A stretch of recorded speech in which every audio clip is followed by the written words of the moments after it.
We're going to have an amazing panel about data as a drive for development, and I will let Charlie do the dirty work on everything. So please give a warm welcome to Charlie and the panelists. Hello, everybody. Welcome to PG Connect Seattle. We're very thrilled to be here. We are, of course, as Patty said, on the last session of the Data Deep Dive track. We are doing a panel with my two lovely panelists here about how data can be used as a game development tool. So as we kick off the panel, I would like to introduce my panelists. So if you'd like to say your name, who you work for, what your role is, and maybe like a little fun fact. Yeah, hi everyone, my name's Dale Lawrence. I work for Bango Audiences and I'm the head of our client solutions team there. So I help sort of manage onboarding and managing the relationships with all of the clients that we have. You've thrown me under the bus with an interesting fact there. The most interesting one is that I was a budding child actor when I was very, very young. I don't do it anymore. It was a horrible industry to be in, but it was an interesting fact for you all to know. Hi, I'm Shirley Roberson, and I'm an attorney with Hughes Media Law Group. We represent a lot of gaming clients, and I get involved with the privacy and the data control issues from a legal perspective. I'm not here to give legal advice, but if you have general questions, I just have to give that disclaimer. I'm not your attorney today. I can be if you want me to be. I got two interesting facts. First of all, I didn't come prepared with a sexy accent like the two guys did, so I apologize. I did grow up in Georgia, so I can fake it if you give me a beer. And I have been bitten by a shark, so there you go. It's a lot more interesting than any of my facts. Okay. All right, so we're going to start off with a fairly, I'd like to say a fairly like a nice introduction question to the panel. So my first question, just wanted to ask, how important is data analysis in your everyday tasks? Who wants to start that off? Yeah? Yeah. For us at Bango Audiences, it's incredibly important. So just to sort of set the scene for Bango and what we do is we are predominantly a payments processing business. So we process in-app purchases across the major app stores. We process subscriptions and a whole wide range of different payments. So data analysis is incredibly important for us to understand what the users that are paying through our platform are doing across a wider ecosystem. So we're constantly analyzing the data to segment our users into usable audiences that can be targeted through social media campaigns. So making sure that the segments that we're producing are of the highest quality possible, whether that's based on the similarities between the users, the amount that they're spending, the frequency of their spending, the time of day, whatever it might be. We're constantly analyzing and trying to produce new algorithms that can segment the data in the best ways possible. So it's sort of an ongoing process for us and is, incredibly important. For me, I'll give you two perspectives because I can give you the perspective for my clients of what data they're analyzing and looking at and why it's important to them. So my clients who are gaming developers and publishers, they're of course looking at what people are buying, what's motivating players to play and end users to participate, and what trends are coming in and out of those different divisions. Several of my clients also do a lot of merchandising behind their games, and so I'll say Cut the Rope is one of our clients and has a phenomenal international merchandising program. And so they also use that data for their ancillary lines of monetization.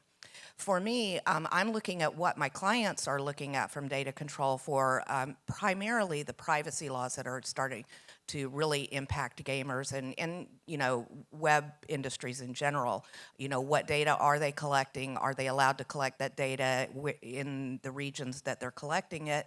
And are they using that data appropriately, or do we need to maybe encourage them to save it a different way, put it all together, and take out the private information parts of it. But just to make sure that everybody's compliant with GDPR, California, Iowa, Nevada, Korea, Australia, everybody has their own new privacy laws and they're all slightly different. And to be honest, if anybody tells you that you can be compliant with all of them by doing a single thing, I would check out that source of information. Lovely, thank you very much. That's a nice introduction. That is cool. So my next question is, of course, this is a panel about how data can be used as a game development tool. And of course, Bango, especially like but you partner with the likes of Microsoft and other huge, game companies. So my next question is, so what are some of the effective methods of collecting and analyzing player data, and how can this data be used to inform game design decisions? Yeah, so I think everyone is aware that over the last few years, it's become incredibly hard to get as much data about the users that you're acquiring, the data that you've got on your platforms and your games. So I think people have had to start to get a bit more creative in the way they do these things. So I think what we're trying to do now is help people to understand as much as they can about the users that they are acquiring. Everyone knows about their users and what they do within their app or their game, but we're trying to help people understand what they are doing across a whole ecosystem. So if they are making a payment in Candy Crush, for example, King might be looking at this and saying, okay, we know what they're doing within our games and our games only. And what we can try and help them to do is say, if you look outside of your own games, what other games are they playing? What other payments are they making? How frequently, what genres are they using? Do they like? And that sort of helps them to map out the user profile a bit more outside of their own games. So I think that's the biggest area that we're trying to sort of combat those data changes that have been happening that makes it a lot harder for people to understand the users that they've got. I would agree with that. I think that's exactly what our clients come to us. Okay, you're in the industry. What do you do? We also help our clients interact with each other and share information when they can, when it makes sense for them. The other side of it is to find out the new technology and stay on the envelope of all the ways to collect data from your end users and from other resources. There are so many people using AI now to create their own art and their own artworks. How can you collect that data about what's going on in AI to help define your game or your next production or your next development project so that it is stimulating and interesting to those people who are playing with the new technology? And can they get their new technology and their new artwork or their sound system into the game? Because anybody who is a user wants to come in and be a participant. And we have this thing in the law called your moral rights. And those are things that in a lot of countries around the world you don't get to give up when you create something artistic. You always have the right to claim, I'm the person who created that. And so that is a huge negotiating tool and very nice carrot to put in front of somebody when you're working with cutting edge technology and they're doing the new development. It's very funny you mentioned about AI. I do have a question about that, but we'll come back to that later. Thank you for your answers. So my next question. So I wanted to ask, how can data be used to improve player engagement and retention, and what are some of the best practices to do so? Yeah, so I think there's been a big shift in the industry over the last few years of people looking solely on trying to get that immediate ROAS return. Everyone wants 100% ROAS as quickly as they possibly can. And I think over time, everyone's spending all of their money on performance campaigns and trying to get as much return instantly. And I think naturally that's become a lot harder to do. So people are now having to look at retention as more of okay, we need to keep these users for longer periods of time. It's great if they are spending on day 1 or day 7, but we're not going to get our ROAS return until maybe day 30. Some of these tails of how long it takes to get your money back is really long. So increasing those retention numbers is incredibly important and something that I think has got a lot more focus recently. And what we're trying to help our partners to do, again, is look into the data and say, are there certain users within certain genres that do retain for longer? Are users downloading an app in a certain category, like hyper-casual is one example where, it's very much in-app advertising driven. The only payments tend to be to remove ads. That's just a one-off payment. Once they've made it, they're never going to make a payment in that game again. So what we're trying to do is focus on the more high retention categories like the RPGs, the strategies, and try and acquire those users that have those abilities and sort of show characteristics of retaining for longer.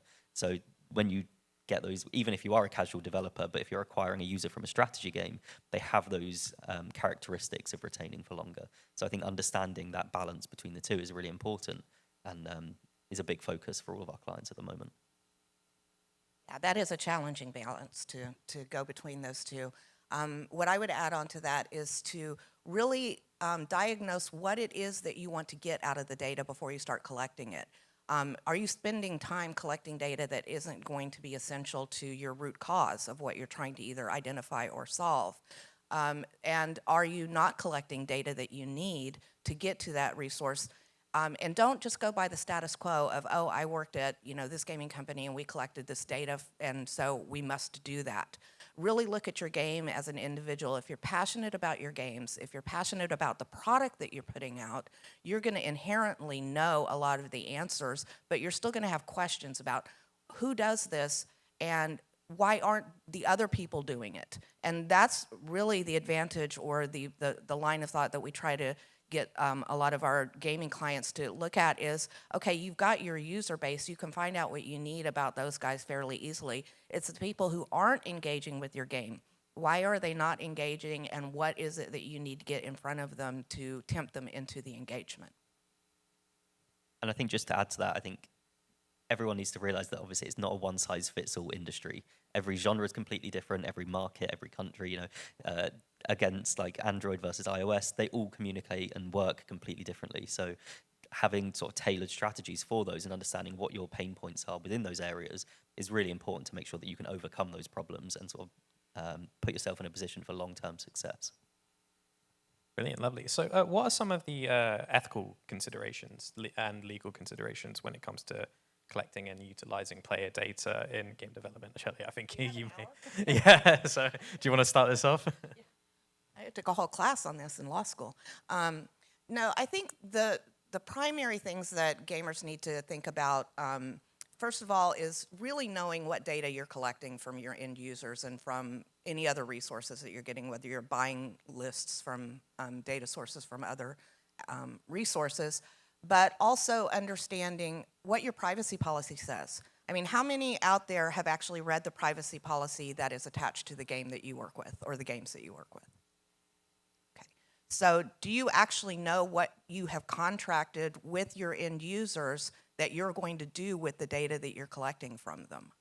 So that's the first thing that you need to know is what has my contract, which is your privacy policy, said to my user that I'm going to be using this data for. And then the second is make sure you adhere to that.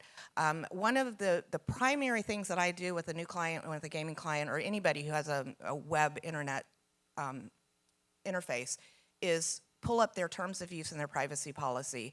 And I'd say probably about 70% have copied them from another website or service provider who is in the similar business they do, and then just pasted it into their play. And then I walk with them and I said, do you really do this?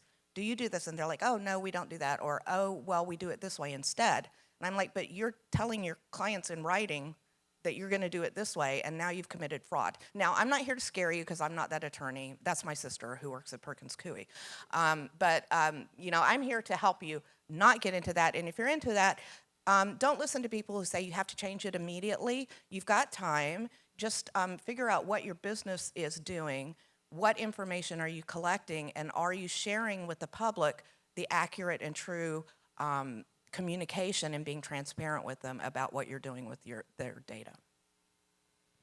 And I think to add to that as well, I think it's quite a difficult industry, obviously, with all of the changes to understand what data you can use, and the laws are constantly changing. I think the amount of conversations we have with our legal team about can we do this, can we do that, and there's always going to be new hurdles that you have to overcome. And when it comes to the data, understanding what you can and can't do when it comes to third-party data, which is a lot of clients that we work with, we have our own first-party data, which puts us in quite a unique position. But there are lots of third-party brokers out there who are pulling data from multiple different sources. So understanding what you can do from, what they can do, what you can do, and how you can work together, I think is really important. Brilliant, lovely. Oh, Shirley got very passionate then. That's great. What are some of the challenges outside of the legal and ethical considerations in utilizing data effectively in game development? Yeah, I think a lot of it comes down to the privacy changes. I mean, it falls within legal, but it's slightly different. People had these really strong identifiers in IDFA for Apple users, which they based a lot of their development on, understanding what users are doing, tracking them. And with that overnight basically disappearing, there's more changes coming. Cookies are going to be deprecated. Google Ad IDs are going to be deprecated. So I think there's constantly, privacy problems coming up that people have to overcome. And it's about understanding, where you can get good data from. And, one of the big things that we try and say is that good data is better than bad data, and no data is better than bad data. So it's so easy for people to try and pull different like nuggets of information from different places. But is it accurate? Is it going to give a true representation of the users? And it's difficult because everyone wants to get as much data as they can. Data is king. Understanding your users, what they can do, what you can do with them is so important to everyone, especially when it comes to game development, because you want to know exactly what's going to resonate with those users, what's going to make them retain, what's going to make them spend money, what's going to keep them engaged. And, the industry seems like it's constantly fighting against that, and it wants people to have less data. It wants the end users to have more of the control, which is completely fair enough. None of us want all of our data being sold to everyone all around the world, but it's understanding what you can use and what is the truthful data source for when it comes to development. You know what? I had a different answer until Dale gave his. And I would concur that, knowing what you can do with the data, but also is the data real? Because it just reminded me of something I saw in the news yesterday on GeekWire that there is a scam going around starting in the Tacoma area of people who are using AI to replicate other people's voices and then calling members of their family and then scamming them out of money, saying, send me money, and it's actually a replicated voice through AI. So when you mentioned cookies, okay, that's an electronic thing. You can easily see how that does it. But again, going back to the AI, and I know that's not the topic of our conversation today, but those opportunities that are out there, and I didn't make that connection until Dale said that. But my other answer would be the cost. There is a cost of collecting and storing data, and I see my clients constantly looking at that cost. Not only the financial cost, but the environmental cost, cloud storage and things like that, and servers, what the impact on the environment, and a lot of our clients are very concerned about that. And so that's just sort of the general cost of collecting and using data. And I think also, from a user acquisition standpoint, we see with lots of our clients and generally within the industry, if you're running advertising on Facebook and you're using interest targeting, which is derived from what Facebook define as an interest, so if we're friends on Facebook and I like something to do with football, suddenly you like football, and that's the way Facebook define what an interest is, which is a very loose and vague term. And you've got some app developers that are running user acquisition based on interest targeting, and it can help you gain users, but if you're using this as insights for development, it's a really inaccurate tool. If you're running an interest campaign based on casual games, based on strategy games, and based on RPG games side by side, what you might find is that none of them are very accurate, but one of them is going to perform the best. If you sort of go gung-ho and say, the RPG ad set or campaign performed the best, so we're going to implement some RPG features into our game, that's a really bad bit of data to sort of frame your development. But there are lots of people that are relying on these platforms. So I think it's sort of trying to question where your data's coming from, try and be as critical as possible and make sure that you're not sort of putting all of your eggs in one basket when it comes to, measuring the data and using it for development. Are there any other expert sort of advice to overcome some of those challenges? Of course, we have plenty of game developers that are, yeah, you want the best you can. I know. Maybe there's some expert insights that Bango have seen. Of course, you can't if you can't share too much, that's fine. But yeah, and I think the Bango Audiences business was originally built around providing audiences that could be targeted on social media, which we still do, and is a huge part of our business. But what we know we can do from an anonymized and legal and privacy safe standpoint is help people to understand what users are doing. And because, like I said, we have first party data, so all of the data we have is only from the payments that we've processed. So we can tell you what users are doing across an ecosystem. It's not based on an algorithm. It's not based on modeling to say, well, we think this group of cohort is similar to this one, and they did this and they did that. It's all based on factual data. And I think that's one thing that it's not easy to get. It is available out there. Some algorithmic models work really well, some don't. And I think it's about making sure that you've got a good spread of data and not relying too much on one data source. I would also add just a knowledge, again, going to the root of the data source of what information is being collected and what is represented by that data. There are 3 states right now here in the U.S. that have very severe biometric collection laws, Illinois, Texas, and Washington. about how you cannot use data collection that includes biometric measurements without the person's permission. And you have to get the individual user's permission.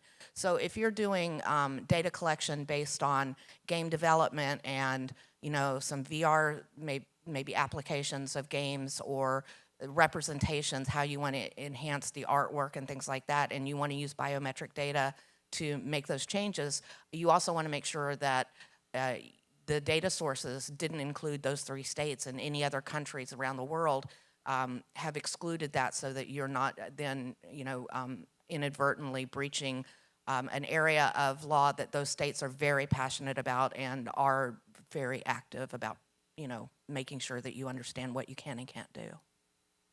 There was actually an interesting sort of legal case with Facebook recently with a gambling company in the UK, where obviously gambling is in the UK, you have to be above 18 to do so.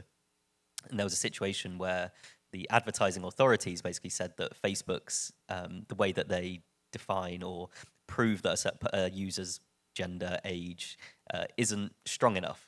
So if you're a gambling developer and you're targeting over 18s on Facebook, it was basically ruled that it's not an accurate enough measurement and we can't prove that they are actually over 18, which sort of opens up a whole new can of worms about understanding, are we targeting the right users? Are they actually above 18? Are they using their parents' card? Are they using a credit card or something to try and fake their age? So, these are always going to be problems that come up from like a legal standpoint, but it's sort of interesting to show that you can't always rely on what you think you're targeting or, the users that you are acquiring.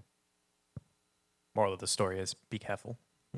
So Shirley mentioned about artificial intelligence earlier on. This is the time that we're going to dive into that just a little bit. Of course, this event is having a focus on AI. Of course, everyone's been talking about it lately, and we're going to talk about it now. So what are some of the ways that machine learning and artificial intelligence can be used to analyze player data and inform monetization strategies? Yeah, I think there's obviously some really good things about AI, and I think everyone knows that in the future there's going to be so many day-to-day things that we do that are going to be completely automated. But I think we're in a stage now where it's progressing, and the rate at which technology progresses now is huge. So overnight these things can change massively, but we're still very early on in what's happening. So I think there's going to be companies out there trying to get ahead of the curve and making sure that they've got as many of these new implementations or new strategies involved as early as possible so they can make the most of it. But I think there's obviously going to be questions around how accurate is it going to be working? Are there going to be any legal changes to AI? There's a lot of conversation at the minute about trying to restrict what you can use AI for. ChatGPT is in the news every single day. I think I read something new about it, how it's being used in good ways and also how it's being used in bad ways, as you mentioned. So it's an interesting one, and I think there's going to be a lot of developments over the next year or so to find out how it can be used in good ways. But I think there's also going to be problems that come with that naturally. I agree, and I think probably the thing that I would mention first, and everybody's aware of it, is the opportunity for AI to take one small piece of information and diverge your analysis onto a completely different or inappropriate or incorrect assumptive stream. And also the inclusionary issues having to do with AI and making generalizations based on automated information. That's something that's very easily discussed every day within the industry. I think also that we need to pay attention to the licensing and the intellectual property of what is being used to generate the AI in the first place. What is the source of that? I've already had a lot of clients who are artists. We represent a lot of artists who are saying, hey, I've got this stuff on my website and somebody scraped it and used it to create this AI picture of somebody else, and it's my picture, that's my intellectual property, and they don't have a right to use that. Well, the laws haven't caught up with that. They're fighting about that right now. But what I would advise, if you want to do that, that's great. That's the purpose of sharing art, is to encourage people and to stimulate them and inspire them to create their own unique art. But if there is a chance, what I would recommend is go to the source person and say, look, we've got this artwork. We created it. We'd like to use it in a game. We sort of used yours with some AI processes. can we license your original stuff from you so that we can use this derivative work from it? And then you're safe and you don't have to worry about anything. Well, that didn't come from a lawyer. So actually, in the main expo area, we actually have a booth where you can take a picture there, and they can AI yourself up. So if you have any free time during the conference, be sure to check that out. There you go, from a lawyer. So, so switching back over to the little more general data questions. So what are the best practices of how data can be used to inform user acquisition strategies? Yeah, I think sort of going with a multi-pronged approach, and I've actually got to talk directly after this in the other room to talk a bit more about Bango. And, yeah, a brief spoiler here, but there's like a multi-pronged approach. So I think everyone will always target the obvious categories. If you're a casual game developer, you'll target people that are interested in casual games or your competitors. So that's sort of the obvious answer. But then what we're trying to do now is understand what are those users doing in a wider ecosystem. So are there any really high crossover categories? You know, of 100% of the payments that we process in casual games, which percentage of those are also making payments in strategy games? And of those in strategy, which are making payments in word games? You know, and understanding what users are doing across the ecosystem. So that's sort of the second approach. The third, it comes from targeting users based on their payment behaviors. So we can give you an audience of people that have made a payment, but you might be an RPG game and you monetize off really high value payments.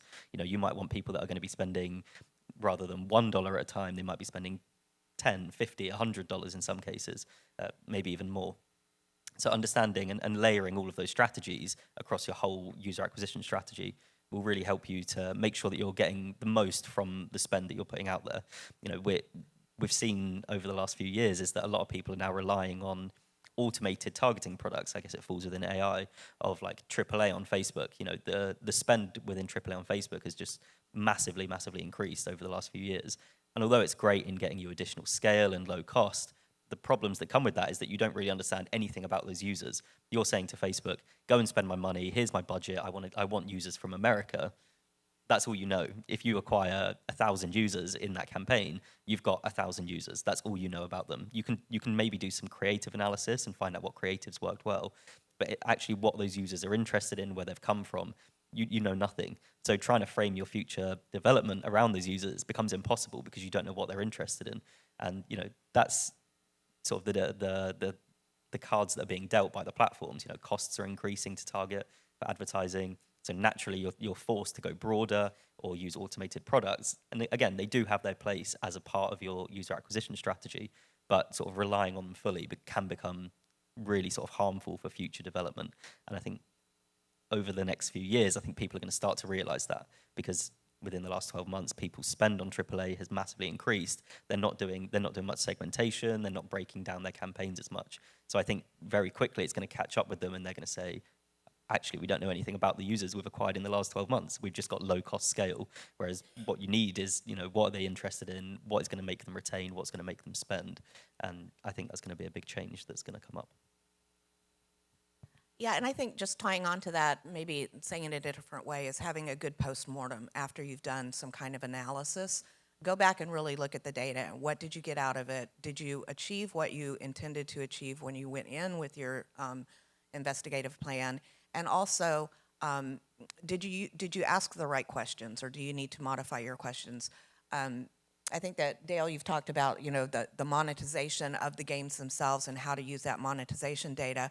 I'll look a little bit more on the creative side of the game development itself, and what data are you using to decide what colors to make your characters, or what, you know, facial construction, what music are you going to lay behind it, and what dialogue. Those kinds of things is a completely different type of data set collection, and what's really available to you in a cost-effective manner. Do you do it in-house? Do you source it out to general licensing collectors? And so those are things that you need to think about going into the data collection before, but then also just making sure you do a post-mortem after the fact to make sure that, you know, the next time you're developing a game, maybe you tweak your questions a little bit differently, or you go back to the same development phase and ask different questions. And then finally, what I see some developers do, especially small startup bootstrapper companies, is they have an idea of what the data is supposed to tell them before they go into the research. and they're going to pursue the data until they get the results that they expect and not really looking at the data itself. That can be sort of fatal to your company if you're not really looking at what the data is saying and just waiting for the story to read the way you want it to. Yeah, I think the post-mortem analysis is really important because a lot of people, if something doesn't work, they're very quick to just say, we'll just forget about it. We'll just put our attention somewhere else. We'll focus on a completely different area. Whereas what you should be saying is, well, why didn't it work? Or questioning why it didn't work. Was it the creatives? Was it a feature within the game? Was it something to do with the way that you've acquired the users or the way it's monetized? And, being critical of yourself is really important. And it's very easy to not want to admit that you did something wrong, but sometimes you have to if you want to progress a bit further. It might be a case of you just got it slightly wrong. And if you tweak something slightly, you'd see massive success. So you can't just forget about things that don't necessarily go the way you wanted them to. And it's really important to, put a bit more emphasis on those different areas and do a bit of a post-mortem. Okay, brilliant. So one thing I wanted to ask was, of course, these big game companies, developers like the likes of Supercell and like King, Rovio, they all have dedicated teams for data analysis to inform their own growth strategies and marketing, all that sort of stuff. So one thing I wanted to know was how would you advise indie developers, of course, who don't have that budget and they don't have multiple teams dedicated to data analysis? How would you advise them that they go about data analysis and to inform their own growth strategies without breaking the bank, of course, with the cost of living, etc.? Yeah. I think it's important to understand as a business what it is you're trying to find out. I think some people go in with sort of a bit of a blindfold and thinking we just want to know as much as we possibly can. The more data we've got, the better, which in a lot of cases is true. But you can very easily get overwhelmed and lose sight of what it is you're trying to achieve. So I think really being clear on what it is you want to or you need to know to succeed. Is it a case of you focusing on the monetization? Is it a case of you focusing on, like you were saying, like the design of the game or the colors within the game, and picking an area that you think is your weak spot and trying to overcome that before trying to do everything at once, I think is, probably the most important thing to do. If you are sort of a bit more budget constrained and you don't have as much freedom to explore every possible corner of the opportunity. And I think one of the things that you can do is find unique data sources. Friends and family, that's great when you're bootstrapping. Go out to colleges who have classes built about the topics that maybe your game is employing, and can you have a class project be the class plays your game for an hour a day or a half hour a day and gives you feedback? Or can you go to local organizations like I work with Rain City Rock Camp for Girls, and if you've got a new gaming program that's based on writing songs or doing music, come to our organization, let our members and participants in our community test it out. And so there are lots of alternative sort of data pool sources that you can use that don't cost you the money that the big companies can afford to pay. Brilliant. I've just realized I've been hogging the questions all sessions, but we've got about like 7 minutes left. Is there any questions from the audience? Yeah, one at the back, and then we'll come there. What do you think of a tool like Game Analytics, which does provide you, a viable solution, but in the back end, there is a company leveraging your game's data, right, for advertising, targeting, and so on and so forth. So it's like a trade-off, right? You're trading like relatively cheap, good product, but of course there is some strings attached. I think if it works for you, then it's fine. I think, certain gaming companies are very, very secretive about their own data. And some are a lot more willing to share things. And I think we've noticed that as a business. We have a certain way of working, or that we'd like to work is to understand as much about the way people are using our products as possible. But some people just don't want to share that. They want to utilize the product that we have, but they don't want us to know anything about it. They want to keep it to themselves, and they want it to be like their unique information. So I think it completely depends on what your stance is. Certain industries or genres of gaming are very different to each other. I think social casino, as an example, is highly secretive about what they do and how they get their returns, and it's because it's really, really competitive market. It's sort of dominated by a few of the big guys, and if you can get something that's going to give you the competitive edge, then that you're going to do that. We notice this a lot when it comes down to case studies. You know, as a business, we always want case studies. And when we're going to people saying, you know, you've told us you've seen great results here, let's talk about it publicly. The immediate answer is no, we don't want anyone to know how we've done this, how we've got here. So I think it completely depends on your own stance of, you know, what you're trying to achieve and what's important to you at that time. And I would say, to add on to that, because that's exactly right, is have a set standard. Don't let that decision, what you're basing your decision on, what's important to you, fluctuate from circumstance to circumstance. And the best way to do that is have a mission, vision, values for your company. You know, what is your mission statement? What is your vision for your company? And what are the values that the company stands for? And if you take that source of information and bump it up against the question that you're asking, you know, 9 times out of 10, the answer is going to be really obvious. Any more questions? Hi. I wanted to ask a question specifically around timelines for getting data. Like, for instance, my company, when we put out new features, they kind of expect us to action on things within a couple of weeks. But, you know, what is kind of a timeline for data to come in that makes sense for a feature to be able to have enough data to action on? Just kind of curious on your thoughts around that. Yeah, I think you'll always find pressures from above. You know, the people at the top want to know what's going to happen straight away. You know, has this had a direct impact? Is this going to help us? And I think a lot of it comes down to sort of managing upwards, like managing those expectations and saying, you know, we could make a sort of rash decision and say, you know, it's been a week, we've got this data, let's make a big change.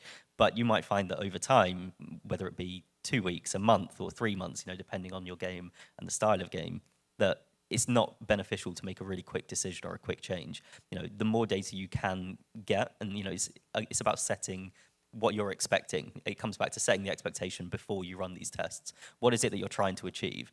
If it is trying to achieve a longer string of monetization or people making payments over a longer period of time, you're not going to get that in a week or two. You know, you're going to need months to be able to measure that.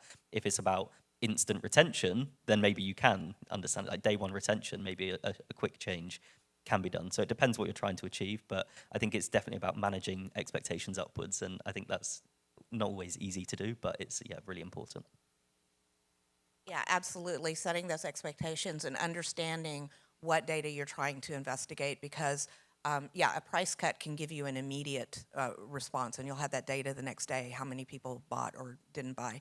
But you add a new character to a game, you're not going to know for months whether people like that character or not, or responded to it. So it really depends on what you're looking at. So there was one question at the front here. Hi, you mentioned the social casinos, but I'm wondering if you've done anything with land-based games, and that's an even more restrictive space. But is there like ways to get data from like player cards or loyalty points or other things that that can analyze sort of the land-based games in regulated spaces? Yeah, I think it's obviously a bit harder to measure when it comes to land-based, but then there are lots of companies that sort of diverge between the two. So one of the areas that we work within as a business is casino cruise companies. You know, they have land-based casinos on their cruises, and they're saying to us, we really want to understand, you know, find the relevant users in the first place, but then also being able to track and measure what they're doing once they come on board a cruise. Are they in the casino? How much are they spending? And they've got some quite interesting ways that they track this, you know, based on the person that makes a booking. They get a certain card that they use within those casinos, and they can measure how much they're spending. But it does obviously become a bit harder measuring the footfall from digital advertising to going into land-based casinos. It's not always as easy to marry those two things together and say, we know that we've got this return from this, or this user saw this advert and went here. So I think it can be done, but it just depends on how you're measuring it and tracking it internally. If you have the means to track it, then there's no reason why you can't. Yeah, and I think that goes also into the type of gaming that is going on, where you can publicly see the results of a lot of sports gambling and sports gaming things that are you see the results and who had the first pitch and, you know, where the quarter fell. But, you know, with card games and other maybe, you know, player-based games, you're not going to have that cumulative data of the results of who won, how much they were gambling, how much they won. So I think you also have to think about segmenting what kind of gaming you're asking about. Brilliant. I think that's pretty much time. So can we give a round of applause for our lovely panelists?